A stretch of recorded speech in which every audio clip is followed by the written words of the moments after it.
vadiwa vateereri tadzoka zvekare with another episode pano paZim Facebook Secrets and Confessions. Ndabva kutaura nevamwe gogo via WhatsApp call. Gogo ava vari kutsvakawo rubatsiro. So let me play for you the recorded WhatsApp conversation that we had.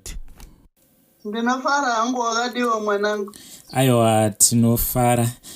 So gogo, ndinorangarira kuti ndakatanga kutaura nemi ndofunga last year handiti.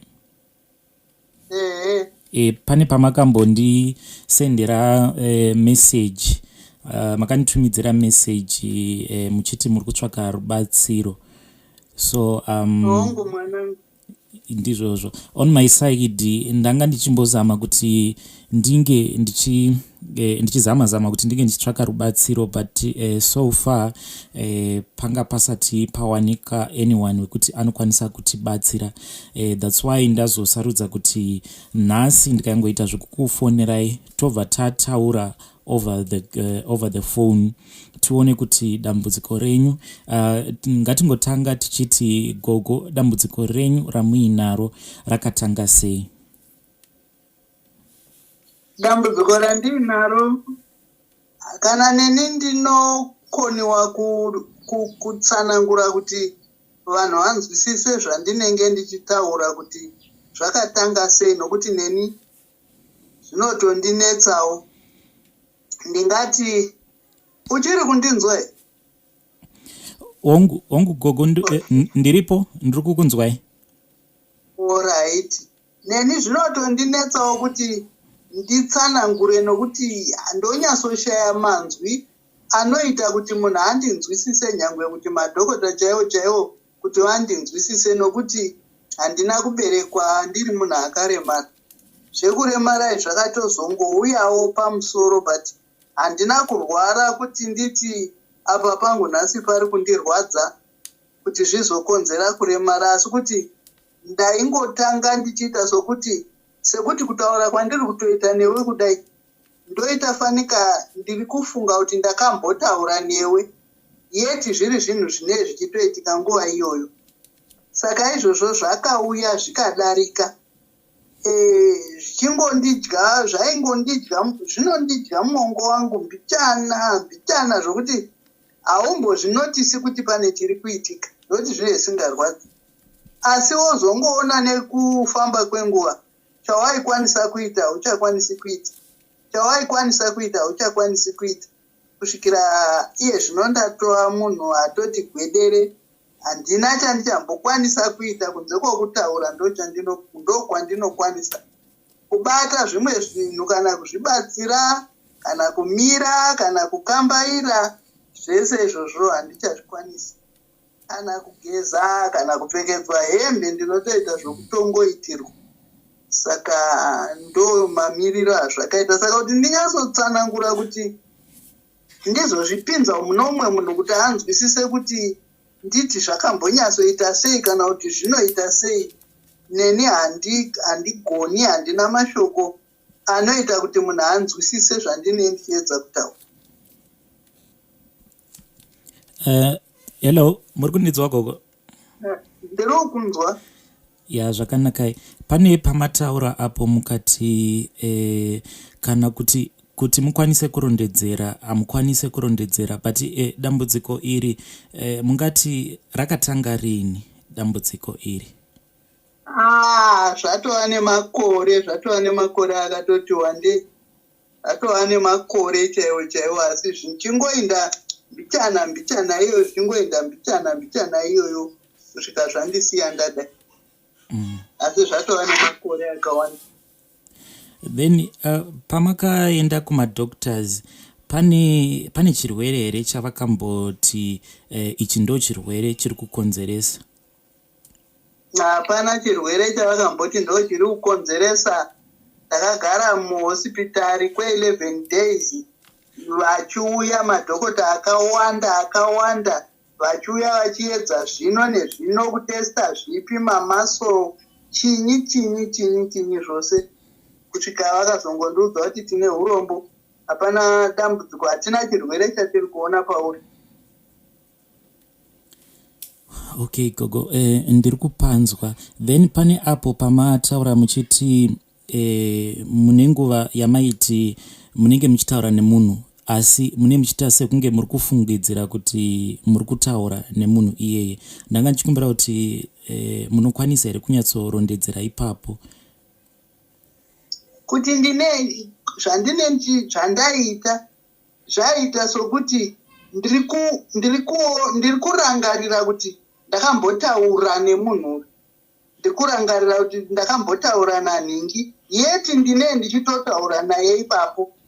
Nyangwe ndichibika ndaifunga mupfungwa dzangu kuti ndakambobika, ini ndichitobika nguva iyoyo. Saka zvinhu zvose ndaingozviona zviri in the past, yeti zviri zvinhu zvandenge ndichitoita nguva iyoyo. Okay, muchiita sekunge munoita chadzimira, sekunge muri kubatwa nechadzimira.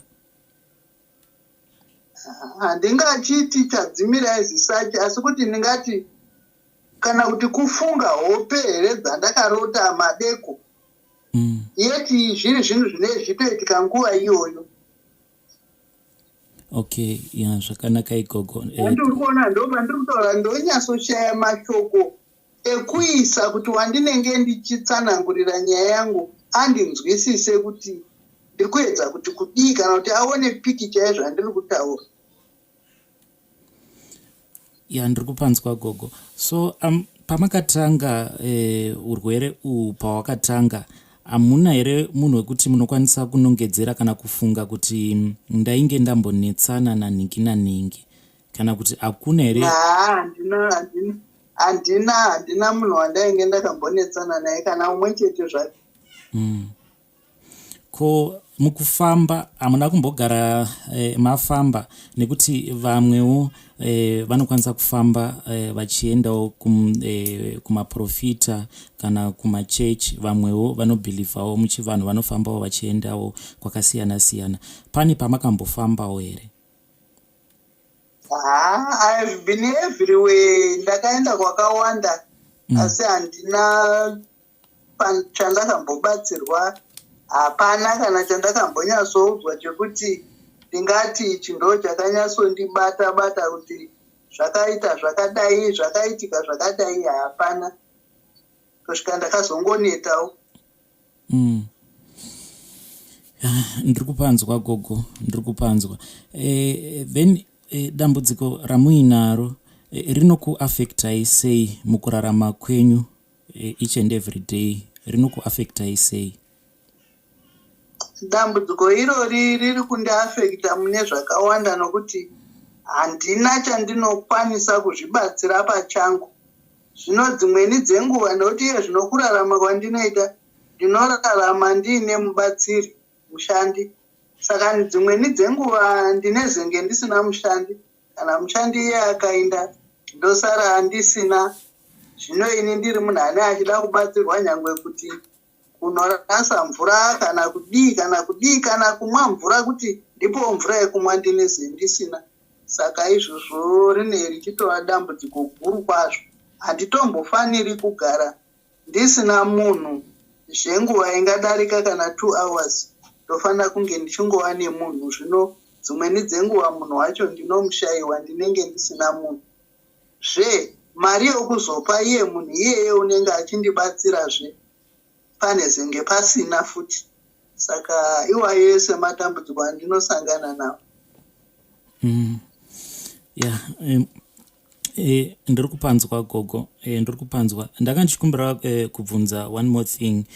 Kumadokta hapana here anything chavakakuudzai kuti maybe chirwere ichi chine zita rakati?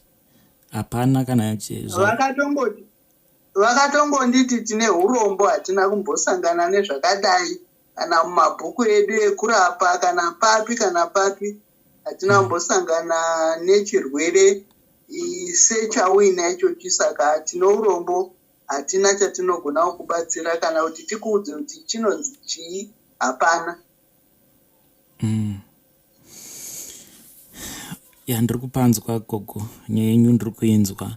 So ndichikufunirai gogo, ndanga ndichida kuti munge muchitaura neruzhinji rwezimbabwe, mutaura rubatsiro rwamuri kuda.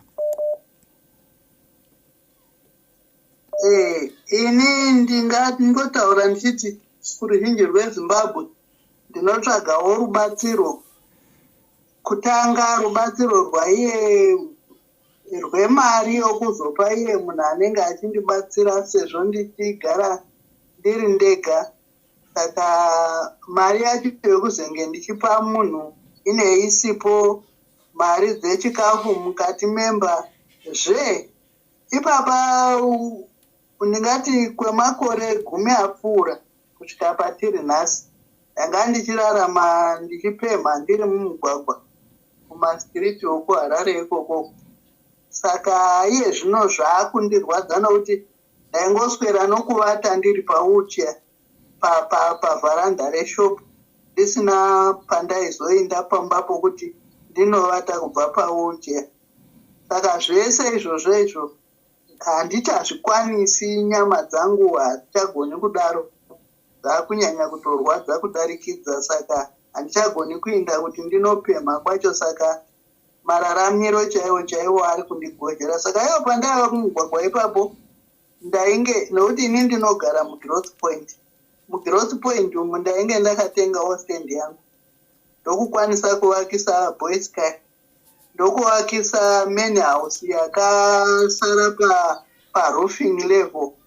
Saka kuzobva ipapo sezvo ndisingachaendi kumugwagwa kwacho zvakangogara zvakadaro, haina kuzoenderera mberi kuti imba iyo ipere. Pfungwa dzangu dzaiva dzokuti kuda dei yaiperawo ndaizogona kuisawo maroja ndowana mari yokubatsirikana nayo. Saka haina kuzopera, yakangoguma yakamira yakadaro. Saka kuti ndichapfuurira kuinda mberi hapana, zvokuti kana dei kuina nemwoyo yavo havo inonzwawo kuda kubatsira, vaindibatsirawo nemetiriyo yokuti ndipedzisewo imba iyoyo, kuti zvandaifungira kuti zvingaite muupenyu zvigoitika. Ndinotenda gogo, ndiri kuzvinzwa muri yeZimbabwe. I hope kuti muri kunzwa gogo vachitaura, vane chikumbiro chavo chavari kukumbira kubva kwamuri as a family, semhuri yeZimbabwe. Gogo, ndanga ndichikumbira kubvunza zvekare, so kana vanhu toti vakada kukubatsirai, mune nhamba here dzeEcocash dzekuti munokwanisa kundipa? Hongu ndinadzo nhamba dzeEcocash.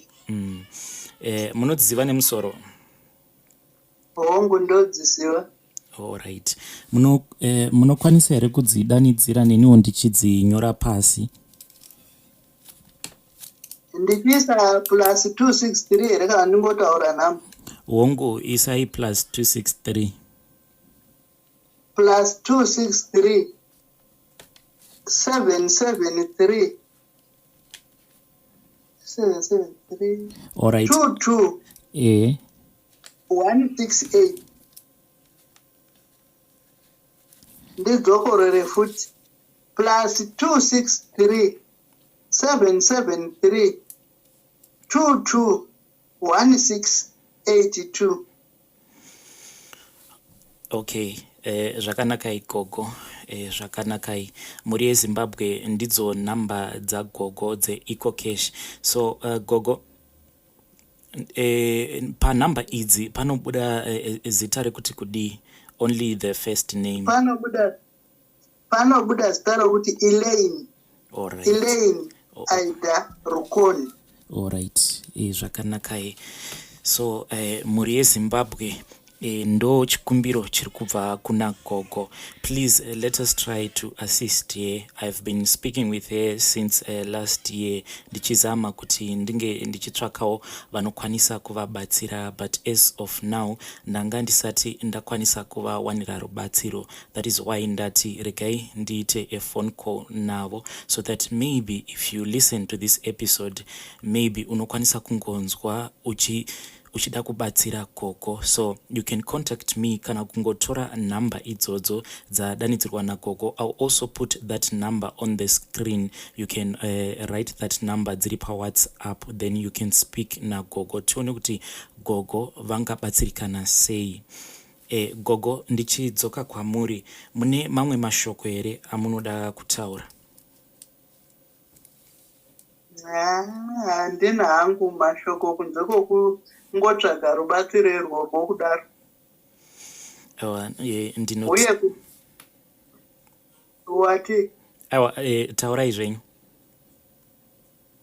Uye kuda vamwe vanhu vangada kubvunza kuti kwavanozotsvaga rubatsiro havana vana here chi? Handina, ndakaita vana vangu vairi, mukuru wacho akabva azoshayika. Anga vaiva vasikana vose, mukuru wacho akabva azoshayika. Ndobva kwasara umwe chete akaroorwawo, anotongogarawo nemurume wake iye haashandi. Vanongova vanhu vanongoraramawo kwevazhinji.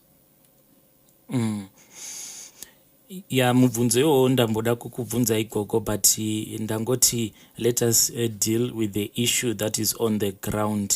Kana kuri kuzobvunzwa kunzi ko vana varipi, but at least titange tambozama kutsvaka help. Alright.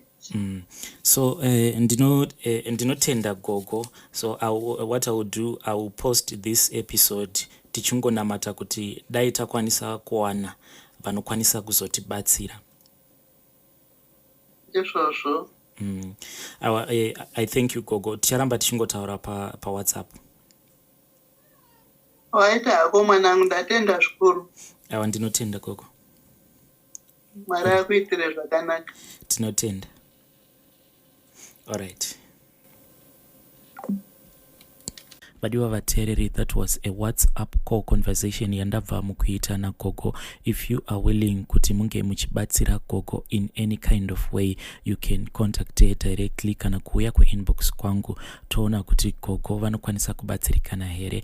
I'll be back very soon with another episode yema Secrets and Confessions.